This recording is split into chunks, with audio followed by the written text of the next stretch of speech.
California to start teaching again. So I've actually just spent a long time in Australia, in and out of lockdown, as I know we're all suffering and all rather exhausted about. But yeah, so I originally from Australia. I grew up in Melbourne, have worked in the Bay Area for about 25 years now. I don't use Google Hangouts too often, so I'm going to see how this all works. A tab, a window. Ooh. So while Ken pulls up the presentation, one of the things, Ken has a plethora of topics that he can talk about and generally does talk about.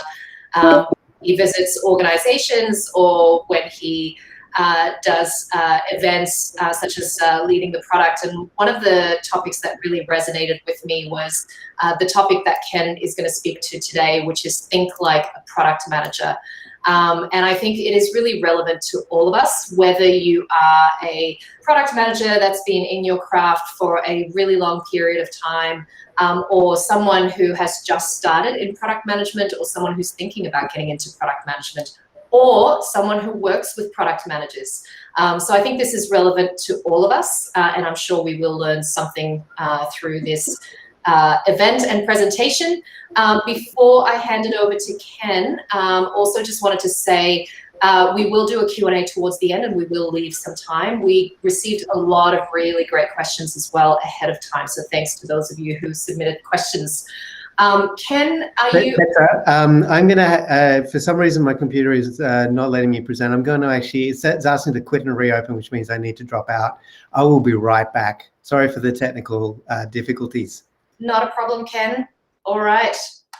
This is live. This is what happens when we go live, right? Sometimes you hit perfection. Other times there are blips along the way. Millie, do we have some music to entertain us this morning? Yes, I will put some on. Thank you. Okay, I'm back. Good. Oh, Ken's back. Now. All right, let's give this a shot. Let's do it. Like that. All right. Now, I'm going to hit this button. Can you just tell me what you see? We see the first slide of your presentation, I believe. Got it, but not the presenter view, right? You're presenting, so you're all good, Ken. All right, so great. Well, thanks very much, because interesting, it wasn't working before. So I'll just jump straight in. Thank you for introducing me. This is the book, The Influential Product Manager. It was a lot of work sort of putting it all together, but a lot of research. But I really wanted to help the product management profession out by really decoding what I hear a lot of, which was, hey, product managers, they lead through or manage through influence, or it's all responsibility, no authority, which just sounds like the worst job in the world. And so I was like, what does that really mean, and how do you actually put that into practice? And so I put together the Influential Product Manager to really help explain the range of behaviors, the range of tools, and the types of things that you can do throughout the product lifecycle to become an influential product manager based on what I've observed to be the most effective behaviors from product managers in my career. Today, I'm actually going to talk about one part of the research in the book, which is think like a product manager. I'm going to introduce a quick framework that just sort of introduces a couple of areas of different, what I call mindsets of PMs, and how those things have to change as you kind of manage your product. I'll give you specific examples of tactics that can map to each of those areas. And then we're going to have a long, good session on Q&A. I got a really great list of questions from the group, and so we'll go through and talk about each of those in turn. So when you're thinking about, let me start off with, like, imagine that you have an axis, and that axis is starting off with a at one end, imagine, which is imagining means to look beyond today's reality. It's being strategic. It's being open to discovering new opportunities and multiple potential solution paths to build excitement for new possibilities. It's sort of imagining a very different future than you have. If you imagine the other end of that scale, I have what's called inspect. Now, inspect is really looking at the reality of today. Both very important things. You've got to look at the possibilities as well as the reality of today. That is looking at the product that you have, the customer you have today, to gather data on its performance, to build empathy and understanding, to discover hidden insights, to assess the product performance and think about how to optimize. Now, if you imagine crossing that axis with something you may be very familiar with in design thinking, is this notion of divergent thinking. This is this engaging in divergent thinking to broaden your perspective, to brainstorm, to discover, to really get out and share a lot of information very, very broadly in kind of an unbound way.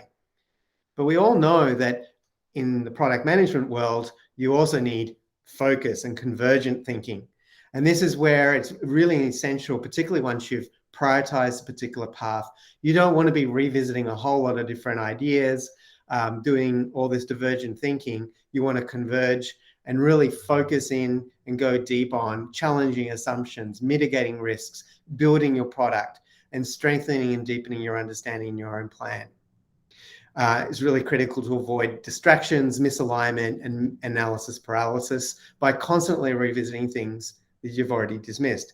Now, but when you look at these axes, none of these behavior or none of these points, if you will, are necessarily bad or good. I actually believe that you have to engage in all of these as a product manager in a very situational way. And so if you look at what happens with these axes, each quadrant represents a different type of mindset. And so this starts with the explorer mindset.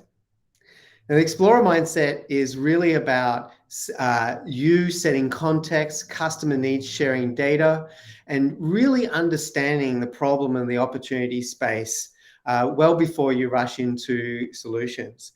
It's allowing your team and yourself time to explore multiple paths to actually addressing issues and really being open to new ideas and a lot of creative thinking. If you think about the quadrant to the left, this is what I call the analyst mindset. This is where you're really developing deep customer understanding with this analyst mindset through quantitative and qualitative analysis. It is trying to understand the outcomes and the metrics you're trying to affect. It's about digging into the data and finding and cutting and slicing it to understand segmentation, to understand patterns that you may have missed. And it's also obviously about talking to customers and observing their problems because they're your opportunities. In the third quadrant, I call the challenger mindset. This is really about where you're trying to identify and mitigate risks. It's asking the hard questions, eliminating less promising paths, saying no to things. It's filling out assumptions and risks and what could go wrong. Not so much to be able to dismiss ideas, but actually to preempt those issues and look to mitigate and make the ideas stronger. It's where you're never defensive, and sometimes you're willing to change course, even for something that you've supported given what you're learning.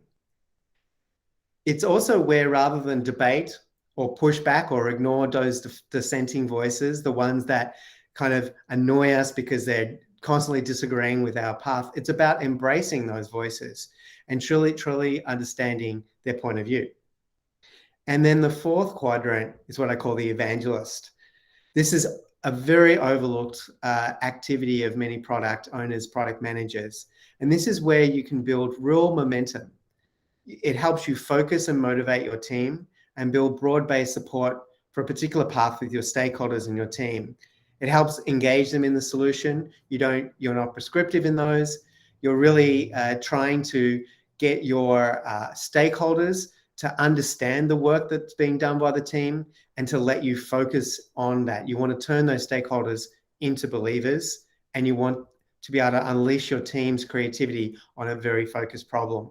And so this is where the evangelist mindset and those skills of celebration and presenting and getting out there in your environment and really talking a lot about the product to all of your stakeholders. This is what those sorts of activities look like. Now, a question I get at this point is, okay, are these mindsets uniquely suited to, say, different industries or a different stage of growth of the product? Or maybe it follows the life cycle of a product. Don't you do exploring, followed by analyst, followed by challenging, followed by evangelism? And initially, that was kind of how I imagined it. And I noticed over time that that's actually not what happens. Generally, you may emphasize certain behaviors or certain mindsets at different stages of the life cycle. For example, early on, you might be doing more exploring and analysts. As you actually launch your team, it's very critical to, launch your product, very critical to focus the team and keep the company excited. However, I notice more than not that you tend to flip between these, often in the same day. You'll go from, say, a brainstorming session into looking at a performance dashboard, into having a discussion with, say, a senior stakeholder about the scope you've had to cut or the assumptions that you're making, or even canceling a product, right into talking about all of the great work that the team's doing. And this can be all this context switching can be exhausting. And it can also sort of create kind of this cognitive dissonance. It's okay. It's pretty normal. It's important to be able to kind of flip between these mindsets so you're able to be effective in your role. Also, I've heard that different product maturity might change things. A newer product is likely to have a more vision and less quantitative data. So that will emphasize maybe the explorer and evangelist mindset. But I would push back and say that's not an excuse to say, I'm not going to play the analyst role. I'm going to skip data collection. You still need to get out there and understand qualitative data and gather whatever data you can. And indeed, if you have a strong, say, stakeholder that's a very strong visionary, it's important to keep them balanced by working more, say, on the challenger mindset to sort of push back and make sure that you're keeping them grounded and real.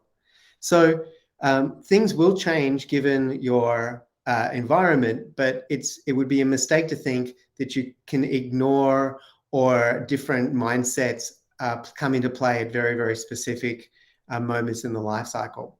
Now, what is true is that you probably have a comfort zone. And this is where you should be quite comfortable playing to your strengths. For example, myself, I'm very much an analyst, maybe even a challenger mindset.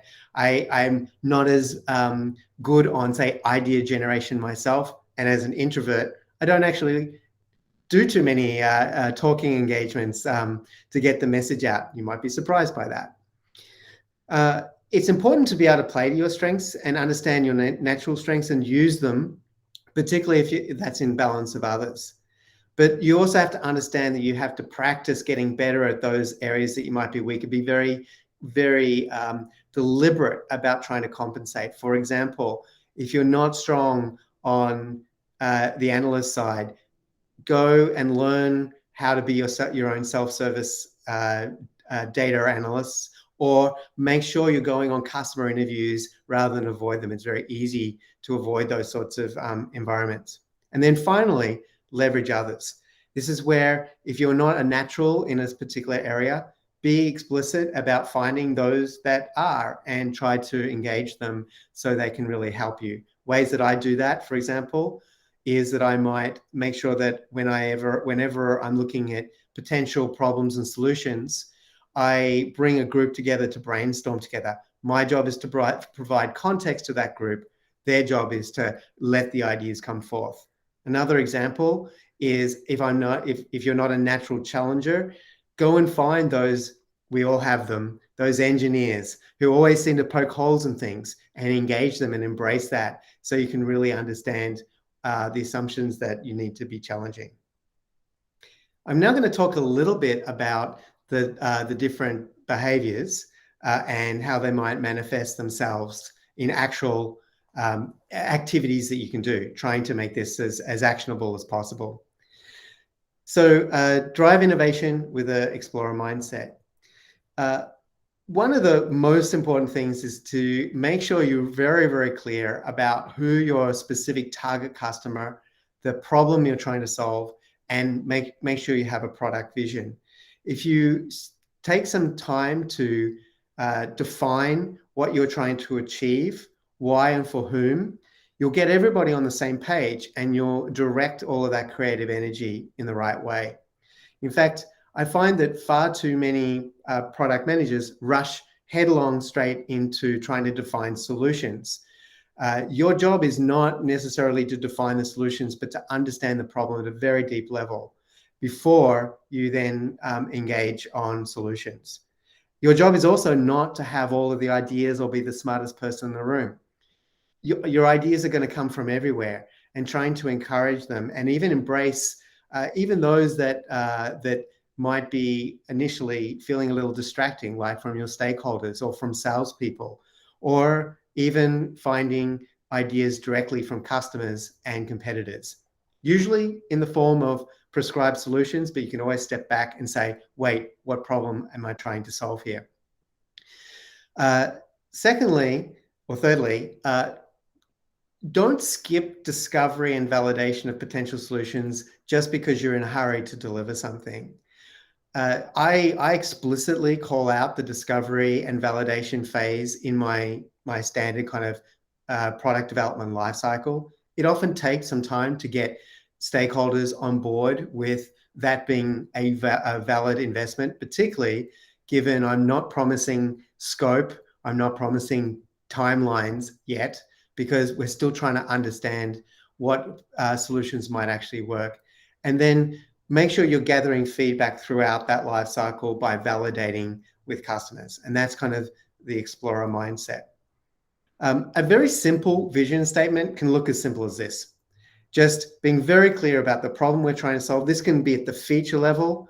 It can be at an A/B test level as a hypothesis, or it can be a broader statement for your product area.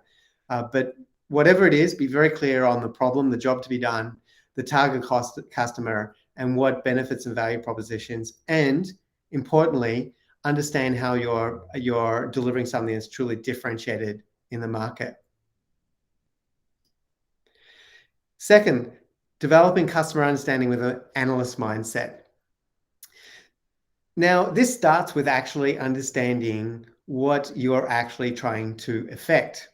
So it's important to set realistic performance metrics, KPIs, OKRs, whatever they might be, and focus those on outcomes, not the output. Many OKRs I see are deliver this product or build this thing. That's not what you should be focusing on. What are the outcomes that you're trying to drive? And be clear, because that will be kind of your North Star, or that'll be allowing you to think about what's the prioritization I need to make, and what are what's the data I need to gather to actually understand whether or not I'm hitting my outcomes. And do that right at the very start. Don't wait until the product's about to be launched to say, okay, now I'm going to put together my product dashboard to see whether or not the launch is successful. The problem with doing that is that you haven't aligned with your stakeholders about why you're even doing the product in the first place. So their idea of success might be very different than yours. So do this right at the beginning. And then as soon as your product is ready, make sure that it's instrumented so you can gather that data, and then be ready to actually report on that data. Do not overlook the value of building empathy and understanding broad patterns, the actual underlying reasons behind these broad patterns, by engaging yourself into a rich qualitative insights by interviewing and observing customers. I'm always shocked by the number of product managers I meet that have barely or rarely talked to customers in a very meaningful way to understand them and understand how their product fits within their world. Maybe in your practice, you're very good at it, but many companies are not.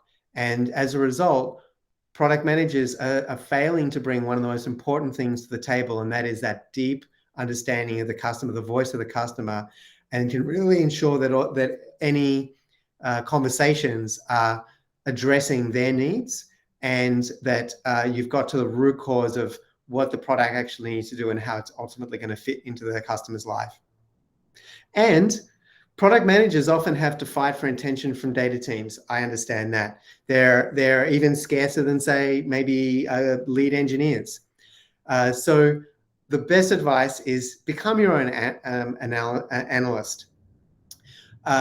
Empower yourself to DIY your own data.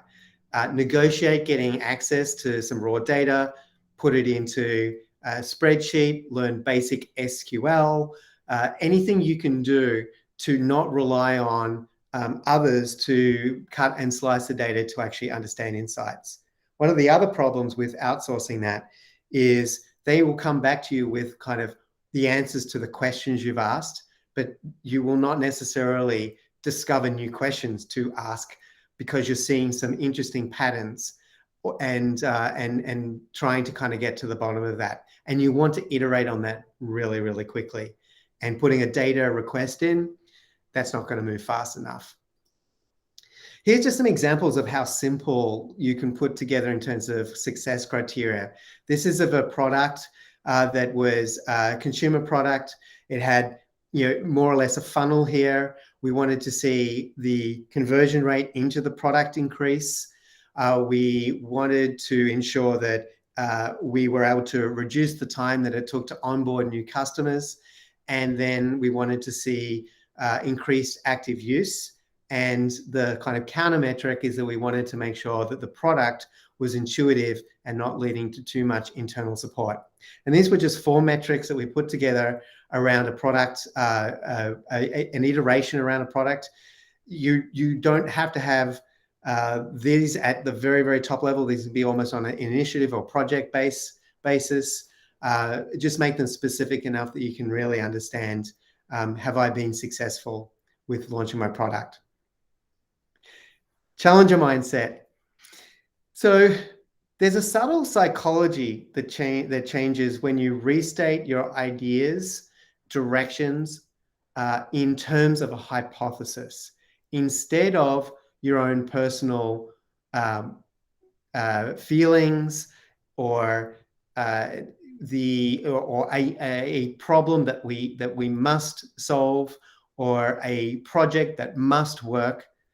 It helps you actually just reorient around, hey, what we're doing, no matter how confident we may be that this is worth building, we could be wrong. And it allows you to divorce your personal feelings from it. If it fails, it fails. So long as we learn something, that's success still. It also allows you to err on the side of, say, smaller iterations and to elevate the importance of constant validation. And by constant validation, I don't mean big market research projects. I mean, talk to a couple of customers. And if you're in a consumer space, talk to like 5 customers every week or 2. You'll learn a ton just by constantly validating and just remembering what you're building. It's really just a hypothesis. Just to drive that point home, here is something I found online about, it's called a confidence meter. And it kind of gave me a bit of a sense of, if you rank confidence from 1 out of 10, where do most projects actually fall in terms of in the product development lifecycle? You have this very low confidence when you might have like a theme or an opinion. It's very, very low confidence. And we sort of fool ourselves that just because a strong internal expert believes that something's a good idea, that it is, that we have the data we need. Even once we get into estimates or even anecdotal evidence, even some basic market data or even a prototype, frankly, even a launch, our confidence can actually be a lot lower than what we think it is. And so just keeping this in mind, that most products are going to actually go through something like this. Some will fail and some will materially change. By being hypothesis driven, we can kind of just change the way we talk about certainty. I've already mentioned embracing dissenting voices and constructive conflict. Get good at it. Seek out unhappy customers to talk to. If you don't, you're engaging in survivor bias. The happy ones are happy to talk to you, and the unhappy ones are not actually getting a look in. Embracing the dissenting voices inside. They're very easy silenced. It takes like a very senior leader in the room, and those voices will fall silent quickly. It just takes a little bit of a lack of psychological safety in a team.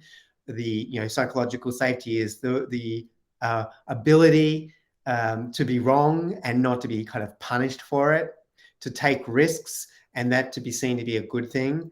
As soon as that goes south, as soon as the trust is lost, actually hearing those dissenting voices becomes harder and harder.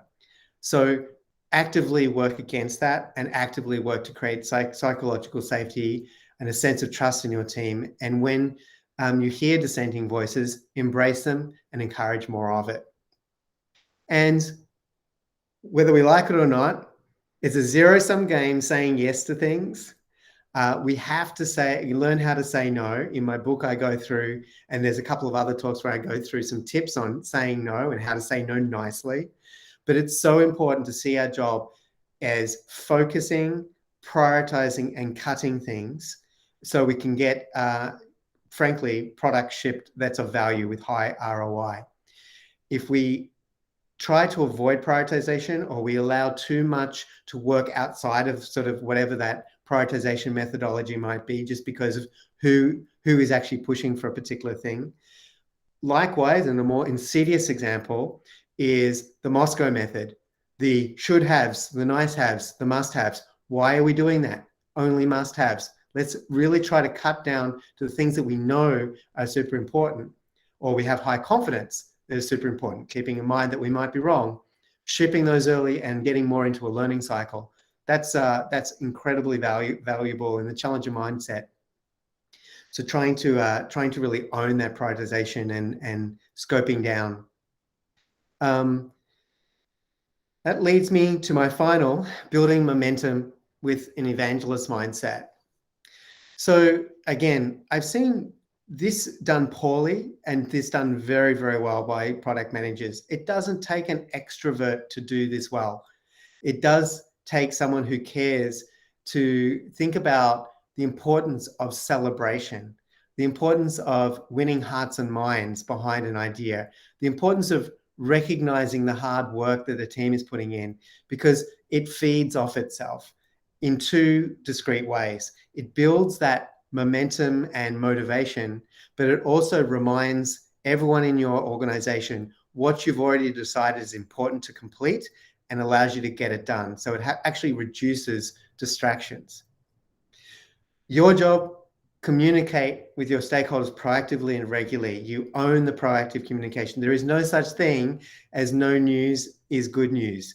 No news is bad news to a stakeholder. They need to be kept in up to date. Now, obviously, you don't want to do that through boring status updates, but again, reminding people about the value you're bringing, reiterating that message, repeatedly sharing the goals and the outcomes you're driving for, the progress you're making, even if it feels slow. Making sure that you're owning that dialogue to keep stakeholders engaged is super, super critical. Likewise, letting the team craft as much of the product as possible and allowing their fingerprints all over it. And seeing your job more about aligning people around the problem to be solved rather than I want to see this specific thing delivered.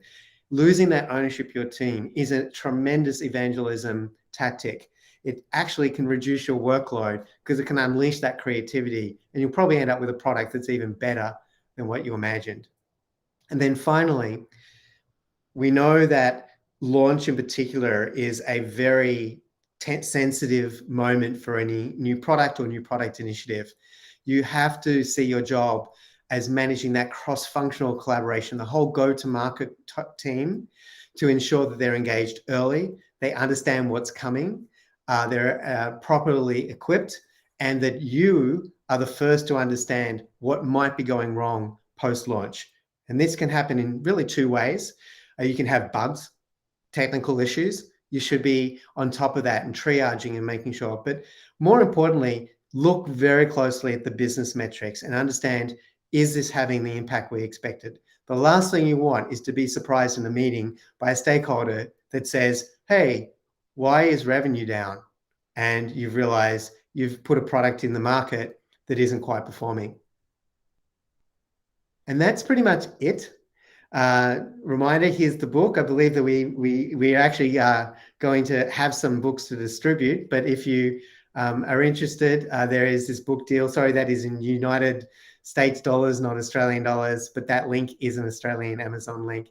And I'd love to open this up for Q&A.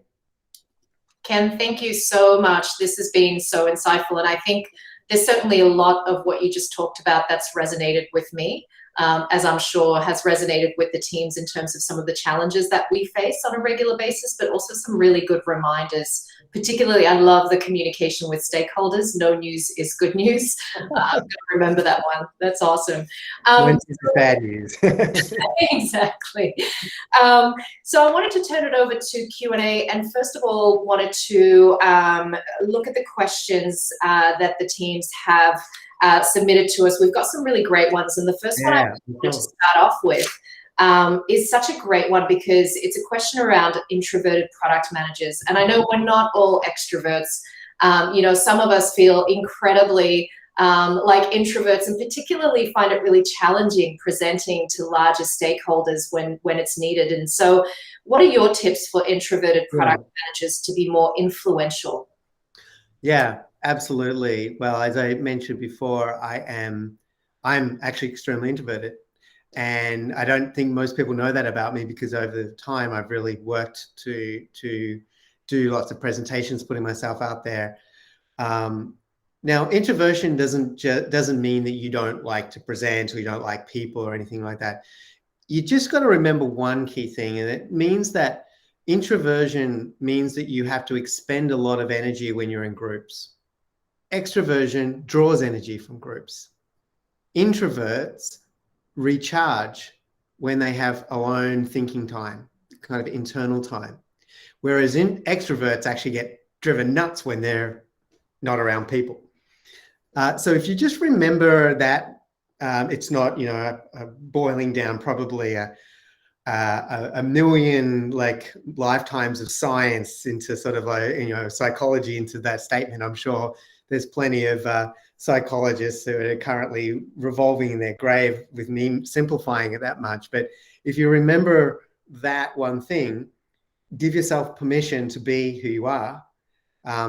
You can actually kind of work through this. You just remember, I'm not going to get charged up. I'm going to feel exhausted at the end of this group discussion. That's all that means. That's okay. You can do that. You can be that. So my tips are pretty simple. Tip one is obvious. Give yourself the brain time to recharge. When the average PM's calendar, I'm sure yours is the same, is just blocked solid with meetings with people. And it can just be hard to find those, couple of hours of solitude to just think. But you simply must do that. Block off the time in the calendar. Find ways of taking those breaks, particularly after large presentations. Don't just wait, I'll do that when I head home, because you won't be relaxed. You won't be, your head will still be spinning, right?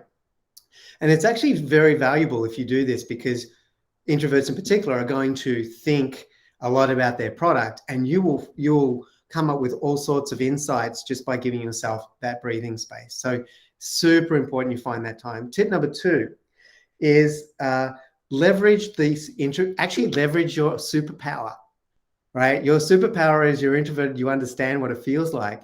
And you'll notice people in your audience staying silent or not jumping into a conversation that might be dominated by extroverts with strong opinions. So your superpower is you know who those people are and you can see what's happening. So use that to draw them out, ask them questions and invite them to contribute.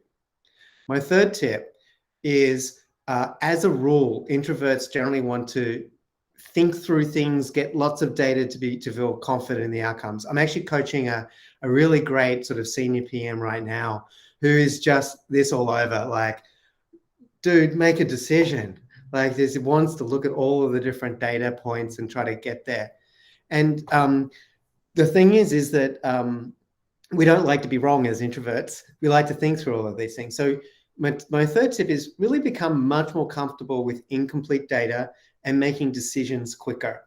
And very few decisions are actually irreversible. And your team will probably appreciate your decisiveness with keeping everyone moving. So be more decisive, be outside of your comfort zone, making those decisions with less data.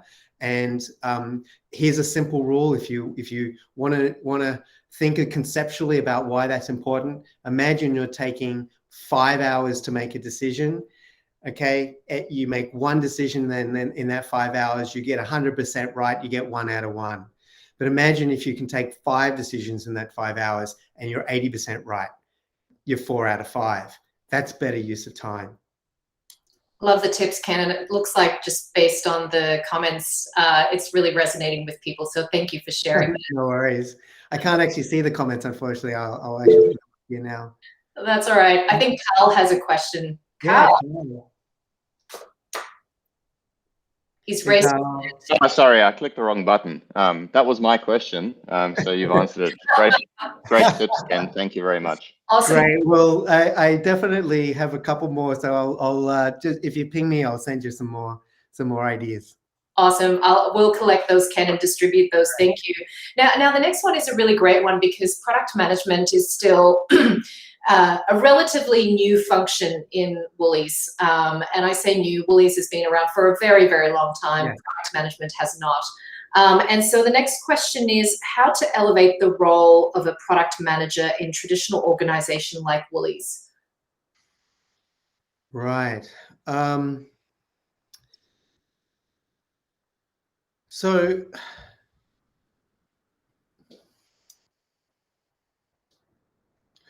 elevating the role is one where you really need to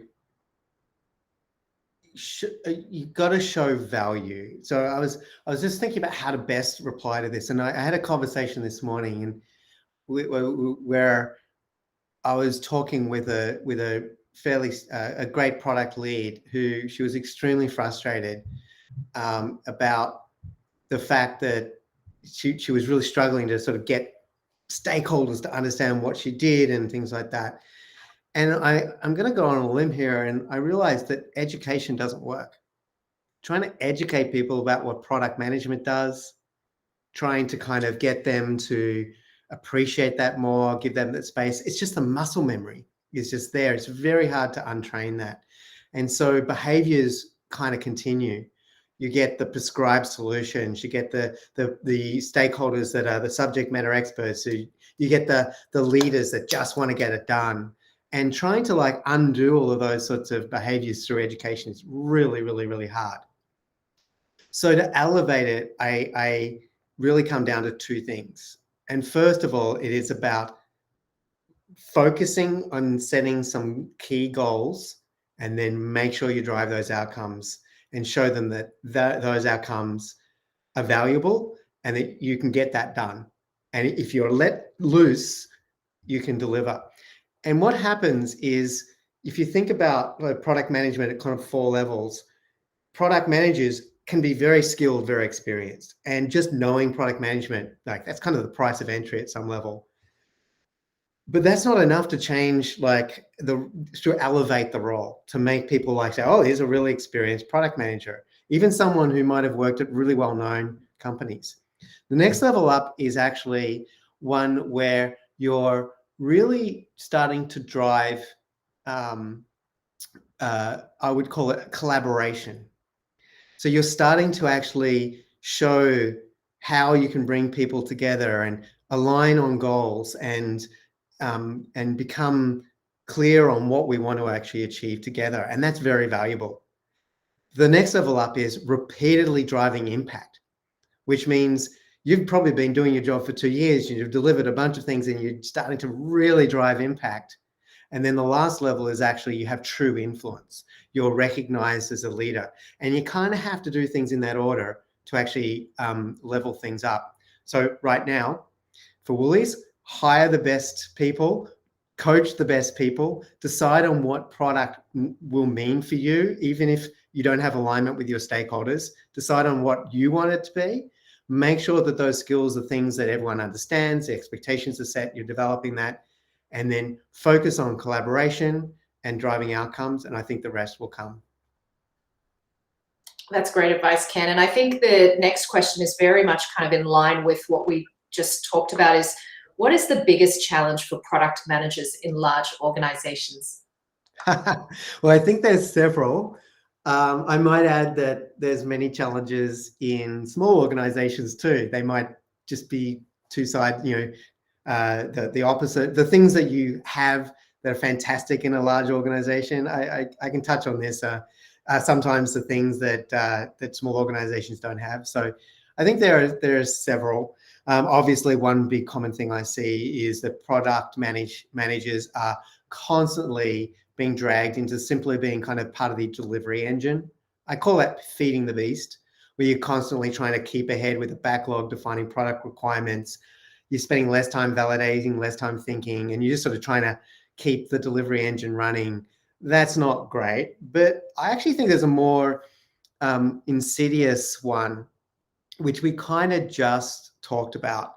And that is one of the stakeholder understanding of product management, how expectations are set, and then stakeholders management of by the product managers.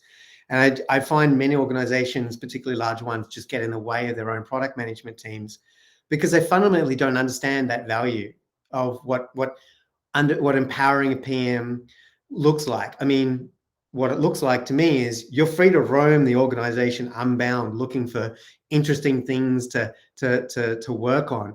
You're free to speak to any customers you want, to get out of the building, to go on sales calls. You don't have to ask for permission to things. You're constantly finding new problems to solve. You're ruthlessly prioritizing and being able to say no to things. You're tracking down that challenging piece of data. You're delivering the solution that your team and you believe is the right solution to the right problem, rather than the thing that you were told to build. You're spending a lot of time building just relationships just so you can be effective.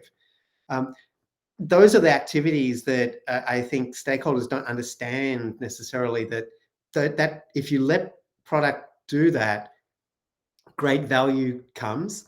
And in some respects, the analogy that I've heard for engineers is when an engineer's hands on the keyboard coding, it's a waste of time.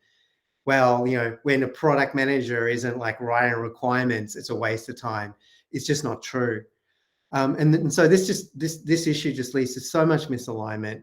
And forgive the quick paid political announcement, but or the quick pitch is that, as I said, education doesn't solve this. We must work tirelessly as a profession to define our role and train ourselves to master these skills and show the benefits of doing that.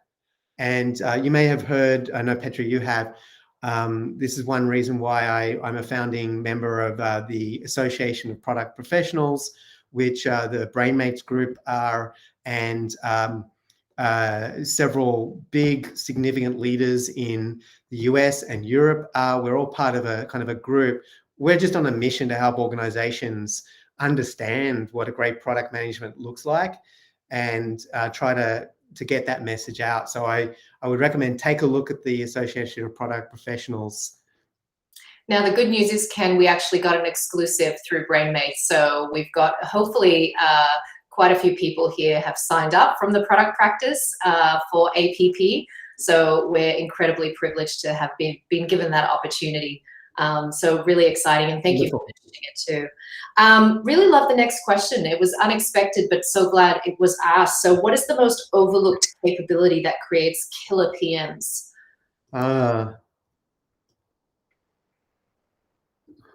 I've answered this question in different ways in the past, but I recently gave a talk at LTP, the one you mentioned, I think, and in that talk, I spoke of how I built my team at a now defunct startup company called Say Media.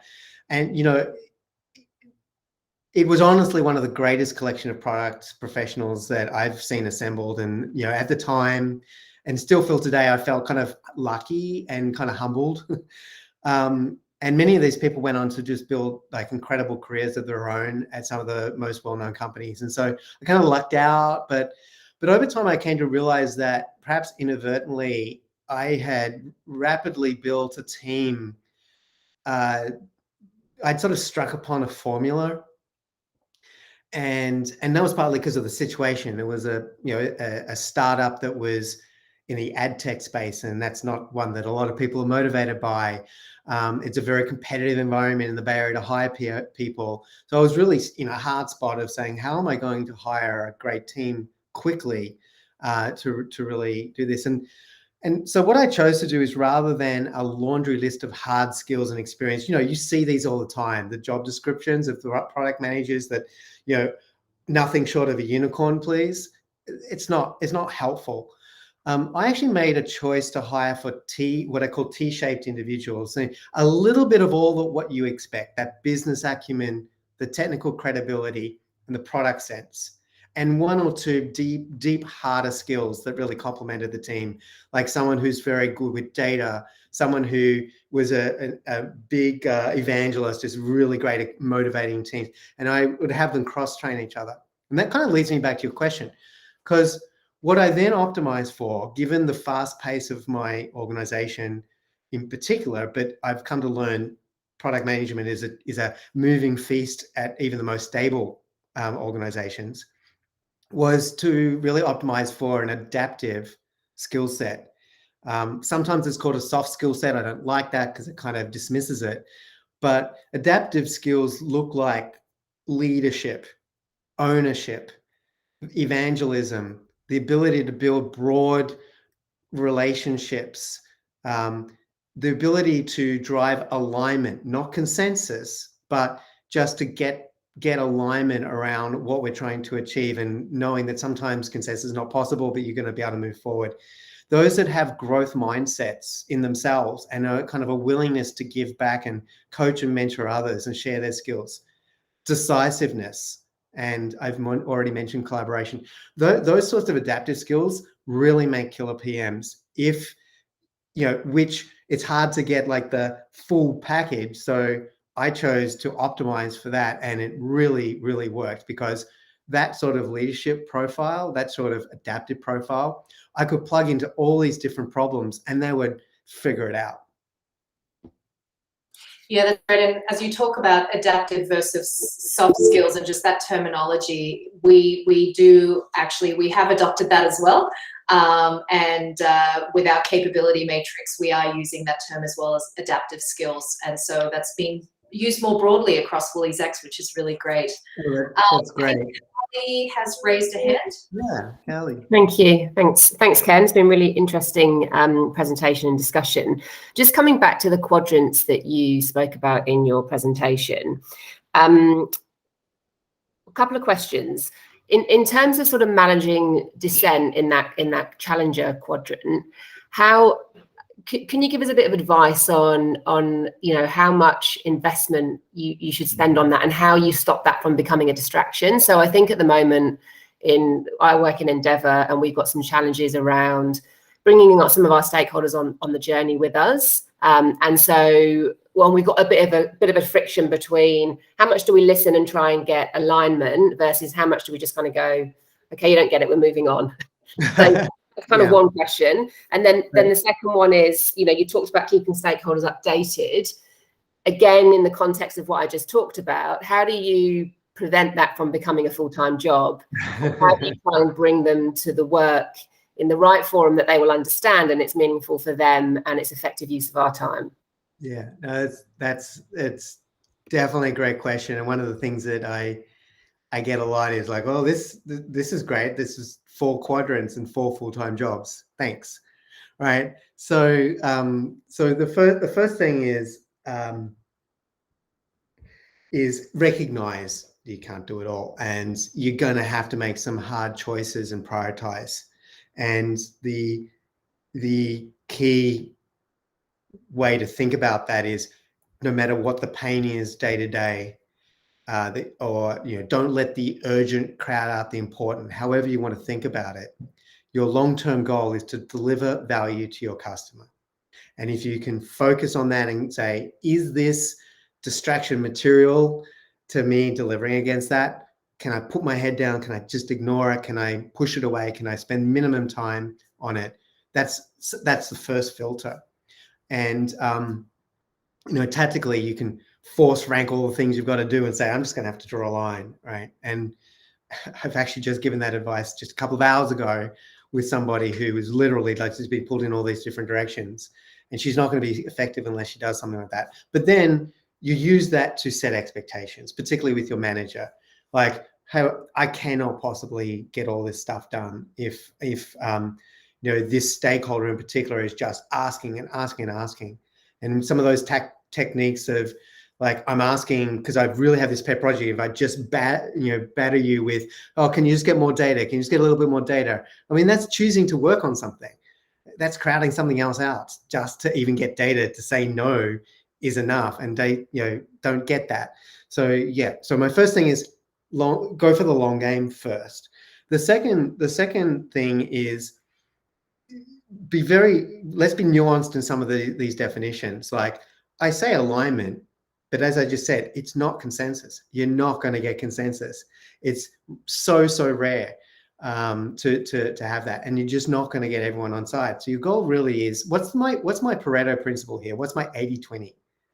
How much do I actually need everyone on side, and how do I kind of mitigate those that I just can't? If I'm convinced that this is the right direction forward, the only way that might be convince them is actually to deliver and show that they're wrong. So I might just have to deal with that. Whereas what you don't want is the other way around, right? So the 20-80 is 80% of, I've got 20% support and 80% not. I'm not going to be successful there. So intuitively, how do you invest just enough to get up to that 80% level so I can move forward and keep myself unblocked? In terms of the communication, that's situational and should meet the stakeholders' preferred style. So if you think about, what I'm not suggesting is you write big reports and do all this sort of stuff, although a nice weekly email summarizing some of the key achievements of the team is nice. But some stakeholders are going to want to know the numbers. Some are going to want to know who is responsible for making sure this happens. Others are going to just be happy so long as they get a little water cooler update every now and then. How are things going? Yeah. Oh, so just be ready. I recommend just be ready with your top 3 bullet points that are kind of customized, if you will, to the style or the kind of preferred communication style, or the preferred kind of personality of the stakeholder, and try that out a little bit, because it doesn't need to be that much work. It literally should be something you can give in an elevator, and just be ready with your top 3 bullets for that stakeholder. And then in some cases you'll run into them in the kitchen, which is not really Zoom friendly at the moment, but in other cases you can always just send them a quick little email saying, hey, it's been a while since we talked. In other cases, they want one-on-ones.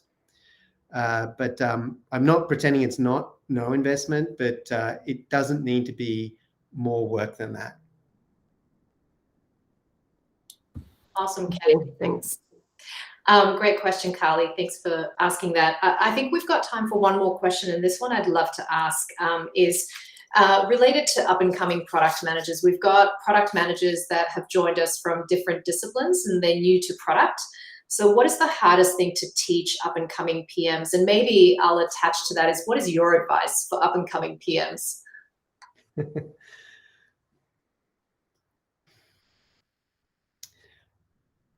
The first thing is going to hark back to that 4-tier thing I kind of mentioned before, which is, as an up-and-coming PM, I mean, I'll tell you my story a little bit. So I mastered a lot of different skills. I felt really proud of that. I had done product releases and things, and I kind of got like a checkbox. Okay, fine. The thing is that I wasn't progressing. And I'm like, well, why is that? What's holding me back? And I was kind of like frustrated with that.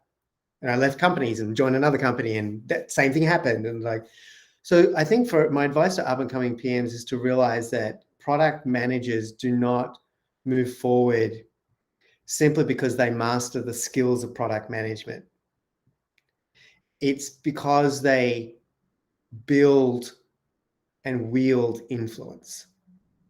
And to get there, you have to earn a lot of trust. And really what product managers don't sort of step into, like a senior PM role or beyond, you're actually carried there by others.